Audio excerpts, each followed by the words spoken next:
what we have. Maybe it might actually come out. And if you do get that prediction, don't forget to tag us in our own pages at GettingQ and at ICBaby12 so that we do see what you're talking about. Now, Ling as well as the Paquito have been banned out straight off the bat, no questions asked. Well, pretty comfort picks here, but seeing how the drafts, I'm pretty sure they have been paying attention towards the highlights as well. So the Paquito was kind of flexed out from the Malaysia region as well. So Smart Tanker does play it. We did see a little bit of highlights coming from them.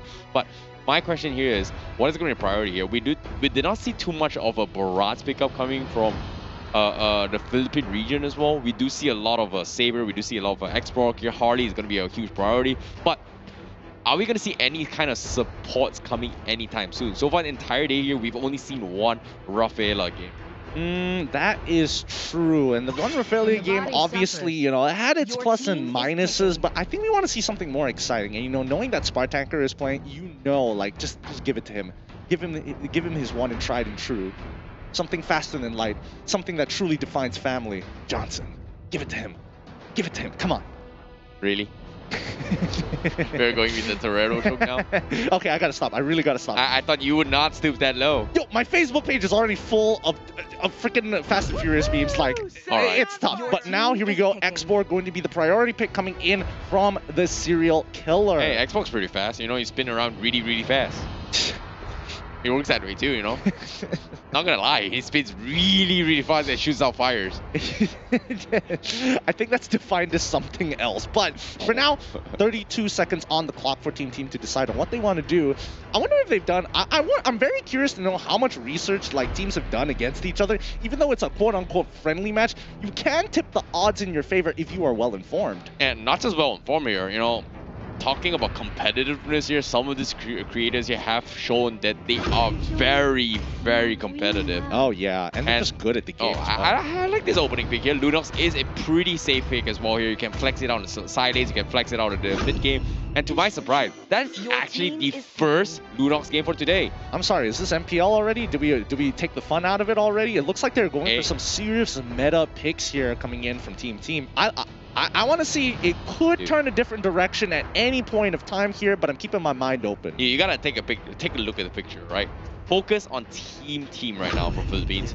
Look at the face of Renegade. He's staring you and he means business. He's out for blood. He's giving his fingers and like, hey, come on over. It's the MPL time, guys. Oh, that's fair. That is fair. But Serial Kills, they're going to be locking in the Hayabusa this time round. We don't know if he's going to go into the jungle or whether he wants to go into the side lane just yet. Maybe we'll get a better idea after this last pick to finish off the first phase of the draft. Last 7 seconds, what's it going to be? Serial Killers lock in. Ooh, the Farsa. A little bit of safe picks here coming from Serial Killer. Comfort picks with the Hayabusa, X-Ball, and Farsa. I would say it's standard picks coming in towards this the Creator Games Rise to Greatness is meta. And is banning. I would say these are comfort picks from Serial Killer. It looks a little bit meta, but Team, wow. Claude, okay, this feels like a sweaty game. It feels like it's going to be a really, really sweaty game here. And I think, Team is not going to pull any punches on this one. Definitely respect the opinion here. But Kufra going to get banned out. I am highly suspicious of this. Feels like something is brewing up in the midst of Team's minds. Okay, heroes that actually work well with the Kufra pickup would be the Matilda. So maybe they're opening up for the Matilda pickup from Team Philippines. That's one. Two, they might pull in the Fanny, which I've been hoping for a longest of time. Cloud kind of in a situation where you can play the silence, you can play kind of like a jungle role. Not the best now, but it is still plausible. So I would say they're making a potential, I would say, flex on Fanny, potential flex on the Matilda. It is still possible. So maybe Serial Killer beats this. It could be. Let's see what their ban is going to be first, though. I think at this point in time, they pretty much locked in their core. Oh, wow, get rid of Uranus. Okay, very oddly particularly meta pick here. But again, the fact that Team isn't pulling any punches, it makes sense. You don't want to have that brick wall up by the EXP lane. It gets a little frustrating to deal with overall. However, I would have thought that they wanted to pick it up for themselves, but with the fact that they're banning out the Uranus, I'm guessing Hayabusa is going to go in towards the gold lane. It is, yeah. Actually, when you think about it, it is very possible here. Barat is pretty okay on a side lane here. Benedetta pretty much banned. Paquito also banned here. Pretty standard, comes from Team Philippines. But team from the Philippines. It's getting to you, isn't it? It's getting into you. All right, but we do see the RAF actually getting picked up by Team here, and I think this really does kind of show that they want to play a very, MPL standard style of draft. There's so many changes that have been made, especially when the removal of the wooden mask. Now just, slapping it onto the boots, reducing the cost of it overall, but still having some of the most powerful effects in the game. Yeah, it still gives a little bit more room for support to actually build out some items. So it does help a little bit more. It makes a lot of sense. But Serial Killer, what is it going to be the response? Is it going to be the box here? Is this Hayabusa going to be the jungle? Or is it going to be silent?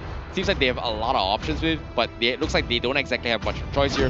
Where's the Harley pickup if you think about it here? Looks like it is going to be the Kaja as a precautionary measure. So this is going to be a side lane Kaja. Oh, wait. It is a side lane Gato Kaja. Wait, this is a jungle export. Okay. Okay. I think we can hold our opinion for now until we see the battle spells. There's a lot of things that could go somewhere, and it's very flexible. I know for a fact that Farsa most likely going to go into the mid lane. No big deal about that. But the final pick coming out from Team going to be the Cho, and this Cho, again, this is like when I'm looking at Team, it's like, okay, no difference from an MPL draft. It makes sense. Everything kind of fits in place. Yeah, there is a lot of flexibility coming from Zero Kilo's draft, but from Team, okay, pretty standard here, side lane Lunox, mid Rafaela, mid Jarhead-ish with the roaming here. Cloud is going to be on the jungles. Cho is going to, on a side lane, pretty straightforward, right? But Serial Killer here, like, they have so much flexibilities. Gato Kaja, okay, pretty sure it's going to be a frontline tank, maybe even a side lane Gato Kaja, which is viable. That's one. Two, Kaja, you can play mid lane, you can play side lanes as well, and that's kind of scary as well. Sumail, also known as Dominus, going to be playing here. A current pro from GeekFam, and Barca, okay, it's definitely going to mid, but Kaja is going to be, where is Kaja going to fit? Export, okay, Export side lane, Hayabusa jungle. Okay, now it is a clear picture now. Yeah, it looks like it's going to be a 1-3-1 regardless. They're going to need that extra bit of help because inevitably Hayabusa doesn't mind just chilling, maybe have a support to help him do his first Elysium on his first jungle clear, and then after that it gets a little easier overall.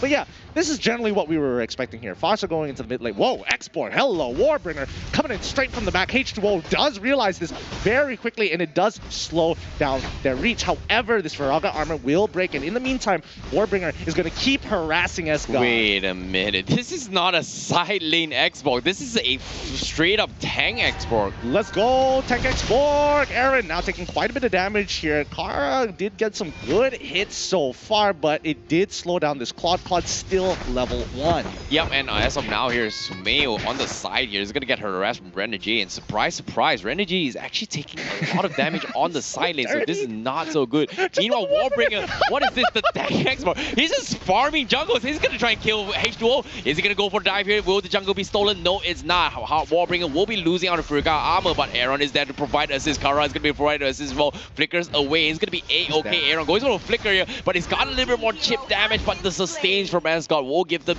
enough mobility to go in for the punish. That's so interesting. That's so interesting. Warbringer on a concussive blast. X-Borg has slowed down Team's main carry H2O on this Claude just enough. It does mean that Come to Papa will have a level advantage over him for now, but that could easily change off in the next fight. Gato getting a good taunt here as oh no, Pippe hands, you know that it was going to happen, and yet it still occurred. H2O now on the run. He can't seem to be doing anything. Are they going to go for the full-on dive? Doesn't look like it just yet, but Spartanker, wants it. He wants it real bad, and even Vengeance has been played. Missile should be there, but this dive is successful for Serial Killer. But Team not gonna let it go just like that. Here comes Aaron. He's already using the Dark. He's gonna take out Warbringer. Come to Papa. He's on the run now. Does he have quad shadows? It should be coming up as Gold going to be using the holy healing to try and close the distance. Oh no, Come to Papa. He's reviewed himself. JP is thinking about going for a contest, but unfortunately he will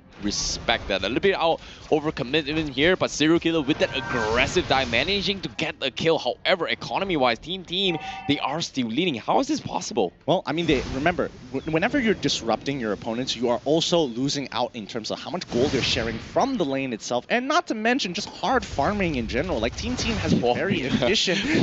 He's doing it again. This is so annoying. Oh no! He said it! He's gonna do it again! But now even Aaron and Esgod, they're tired of this. Last Insanity comes out. Feather and Aaron strike on top of Aaron right now. This could be a lot of damage as the Brilliance has already come out. Renegade, he's tired of this. He's coming to help, and he takes out Kara easily with the third hit of G-Kudo. This is actually slowing down the farm on the cloud. It's just causing so much problems here. Wallbringer has taken a very, very interesting approach on invades, and I've never seen this before. I'm liking it. I love it. I love it. It's fun. This is fun.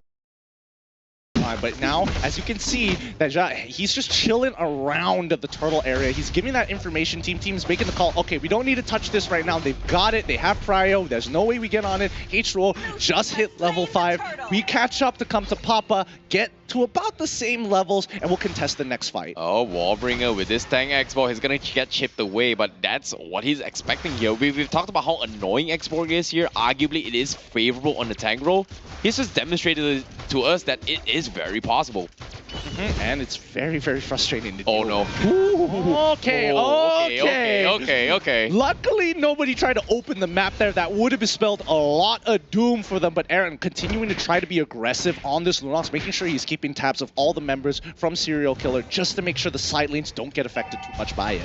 Yep, you can see Wallbringer is going to try and isolate the fight here, resets the crab, but the Retribution will be secured instead from H2O. And finally, he times it at the last tick of health, so that's going to be a smart play. Meanwhile, Spartanker is going to have a little bit of problem here with the Jarhead, so that's going to be a little bit of a wet noodle fight, but hopefully that's going to be A-okay. Meanwhile, Aaron is going to get poked off here. Come to Papa, going for the damage as well. The Feather Astra is going to miss the mark, but it's going to be enough damage to finish him off. The Feather Astra is going to flush him out, but Asgard will disengage with the Wind Breath. H2O in position, looking for the I would say the massive out there.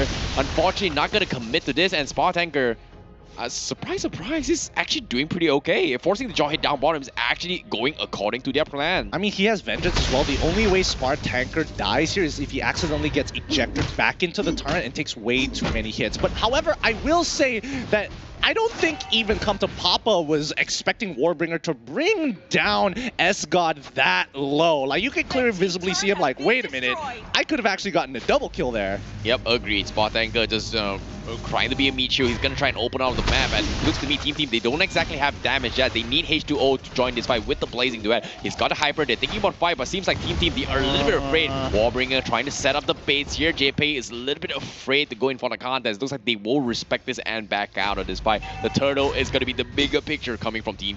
Now, remember, Team, at this point of time, their dedicated engagers are on the opposite side of the map. Renegade is going to keep trying to split, and that just puts Josh. Look at Warbringer.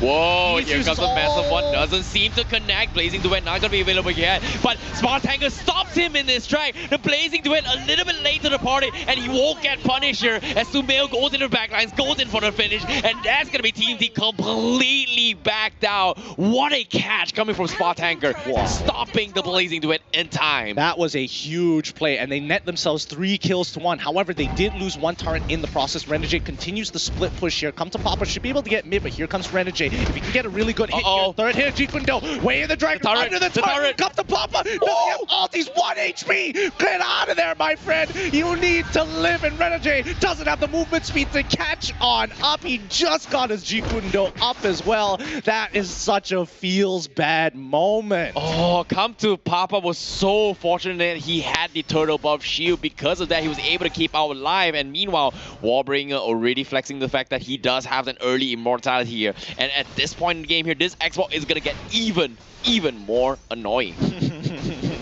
I just can't take the fact that he has Concussive Blast on top of everything else. It's working out. It really is working out, which is shocking. But if you look down on towards the bottom side, you can already say that Sumail, he's taking his time up against Jawhead for now. But how long is this going to work? Because Jawhead eventually will need to start participating in these bigger team fights. Yep, speaking of the team fights here, Warbringer going to be setting up here, Come to Papa, jumping the backlines. He's going to take a jab and arrow. Feather Astra is there to try and cut them off, and they are going to be full disengaged coming from Team. Warbringer continues continuing to slow them with the breaths here, but the Blazing Red finally pops up. They take down Captain Papa. This is an overcommitment, but Insanity on top of that is going to take down Giant. But Renegade is there, but that is going to be the first downfall for this Xbox. But will he be able to respond? No, he will not. But the re-engage, the connection coming from Serial Killer is just insane. Spa Tankers with the save. It looks like they want to try and challenge H2O. Do they want to go fight this here? The taunt comes in, almost connecting. So that's going to be missing the mark. But Sumeo here, also known as Dominus with that Kaja, is starting to hurt. Yeah, I mean, he just purchased the Holy Crystal as well, so now he's really going to start doing some work. If he gets the Twin Blades as well, that's just going to give him some extra damage. But for now, he's not much of a threat other than his ultimate. He still is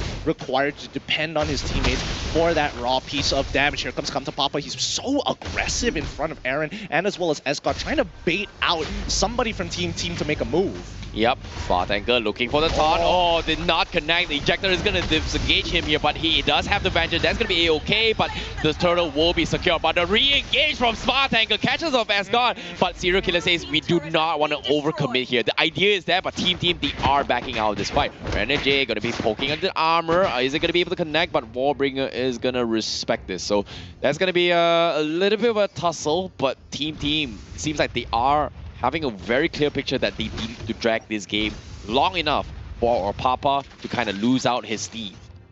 I mean, that's the way these kind of, you know, MPL level drafts usually work. There is a fail-safe, and there are ways to actually play around your opponents here. I do like the fact that Renegade didn't fully commit onto this export, even though it was pretty valued to do so. He had the ultimate, he literally had everything, but now Warbringer, he's going to get flickered on over. If you look down on bottom side, you can see that they are now Team is playing around Renegade because he has the fattest lead, and he can really dictate the pace of the fight. Agreed here. Renegade 4-1-1. He's doing a lot of serious damage here. Serial Killer, they have to be worried about this Cho. It seems like they need to figure out a way to shut him down, because come to Papa, you know, he may be a strong force coming from Serial Killer, but in the eyes of Renegade, he might actually get one shot at. Yeah, so he has to keep that in mind. An early immortality onto Warbringer. I'm very curious to see what else he's going to build on himself. It could be more tank items, or it could just get like one more axe, or maybe even look to get a Bloodlust axe even for extra sustainability. It's kind of hard to say which direction Warbringer wants to go. Well, in this case here, you know, I would say Warbringer and Sumeo on the Kaja, they can kind of mix up their items later in the mid stage of the game, just because Warbringer does scale a little bit harder than the Kaja in the late stage game. So hopefully they will sync up in terms of the tanking items here. Is Warbringer gonna go full head tank, or is it going to be a half-half between both Kaja? But now he's going to burn his Spirit armor, but he gets caught out. The Wave Dragon is there. Renegade is going to finish off with a flicker. Oh, no connection whatsoever. And that's going to be Feather Asteroid trying to zone them off. Asgard is going to be the first one to fall. Lunox comes in with Brilliance, trying to do a little bit of damage, but he's caught by the turret. He's taking a little bit too much, but the ejector from Jeppe. Oh no, he sends him to his death. Team, they are getting punished. And Sumeo with the Divine Judgment to top it all off. That's going to be 3 down. Renegade getting a bit cheeky here. He might be out of position. H2O with the Blazing Duet. Oh, but no! He walks into the wrong side, and Renegade will be the one that catches him. But now, another Way of the Dragon coming from Renegade. Spartaker is tanky enough to tank this way through, but Renegade is soaking all the feather. But will eventually take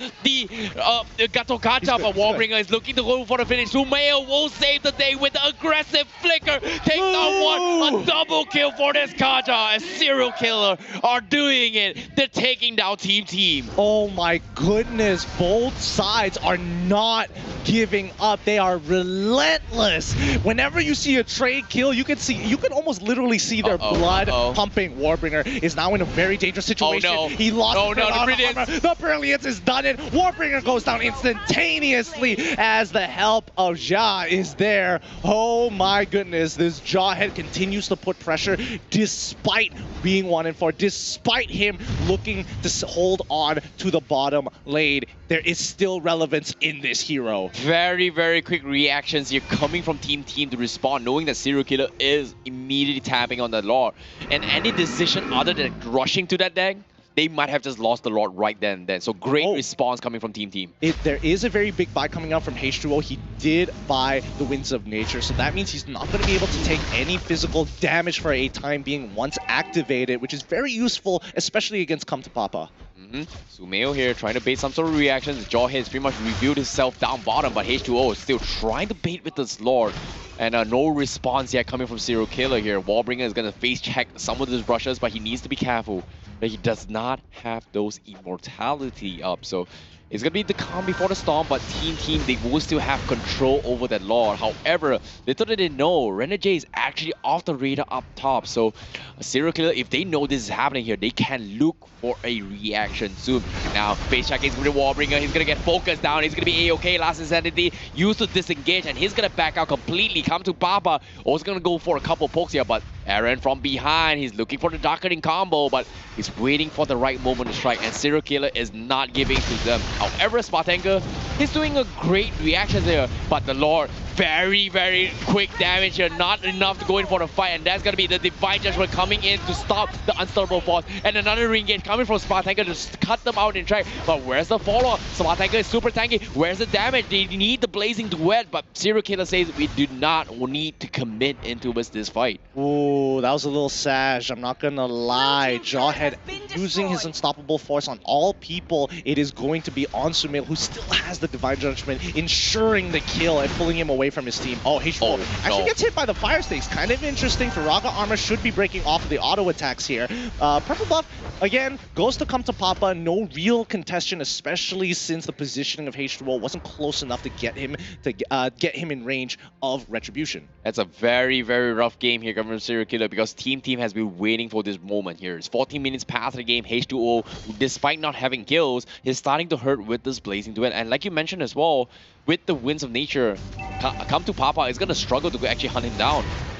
I mean, at this point, Spartanker really needs to be able to time that taunt to cancel that Blazing Duet no matter what place, what time, because H2O, he is going to start shredding once he has that max stacks. But let's see how this is going to play out. Spartanker goes to try to open the map, but unfortunately he gets caught by all three, uses the Sky Guardian's avatar to get on out of there. Great response from Spartanker. Yeah, that's going to be a little bit more aggression here. They are still getting attacked from all sides with this creep wave. Top side's pretty okay, but bottom side seems to be the opening for Renegade going for push. Aaron actually overcommitted at that and instantly gets Divine Judgment and blasted out of the game. And that's going to be 2 down, and that's going to be another one from side Serial Killer. And Team, they've made one mistake. Here comes the retaliation. H2O gonna get focused down, but they're so low. Can they survive this here? H2O is trying to survive with the baptism, but unfortunately not going to be enough, and he will get focused down. Wow, that is actually happening. Renegade going for the rats here, goes for the way of the dragon, takes down the Kaja, but he is going to try and finish up the game. He's sidestepping his way through, and somehow he does have the damage to close out the game. Very greedy approach. What is this? No way! No way! Renegade! Oh my goodness! Oh my goodness, he actually caught it! There's no way! There's no way he just did that! Oh my god! That's insane! Oh, wait! I need a moment. I need a moment. I need a moment. How? How did that happen? How did that happen? That's not right. That's not right. They missed it. They missed the opportunity. You can't blame him here, because Renegade, he understands he has the damage, he has the Blade of Despair, and the moment the crystal drops below 50 health, he's gonna hit even harder. No way, oh my goodness, that seemed like a great comeback moment for Serial Killer. Okay, first of all, if Renegade was at full HP and didn't take so much damage from both the crystal and the turret when he was killing Kaja, I would be a little bit more confident. He was 1 HP, and he 1 HP. That's some amazing game sense. Well done to Team from the Philippines. Holy cow! Wow! They've done the impossible. That's a once in a lifetime opportunity. Never Renegade has just pulled off. I am at a loss for words here. That was the backdoor of the century. That was the backdoor of the year. Give the man an award. That is boy.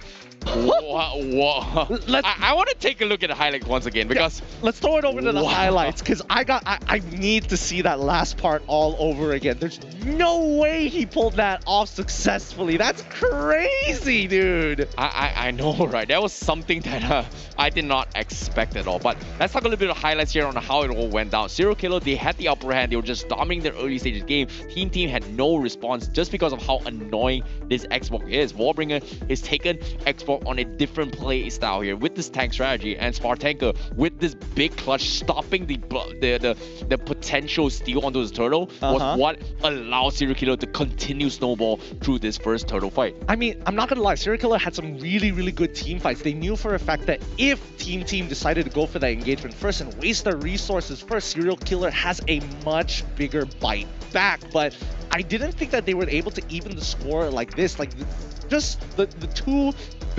Renegade and H2O farming extremely efficiently to compensate for this constant loss of members during these team fights. Yeah, Renegade has been playing out of his mind. He's been setting up some insane kills all the way through, and despite all that, he was able to get some big crucial kills despite in a very weird situation. And even this fight here, he was able to trade off Warbringer's immortality. It was like every single HP counts, and eventually when it came down to this one final moment, a big blunder coming in from Aaron and immediately gets punished from Sumail. This was pretty much Serial Killer's comeback mechanics, right? But while in this entire fight, the entirety of Serial Killer was pretty much on the sides, and you can see on the minimap as well that Renegade is actually making work towards the top side.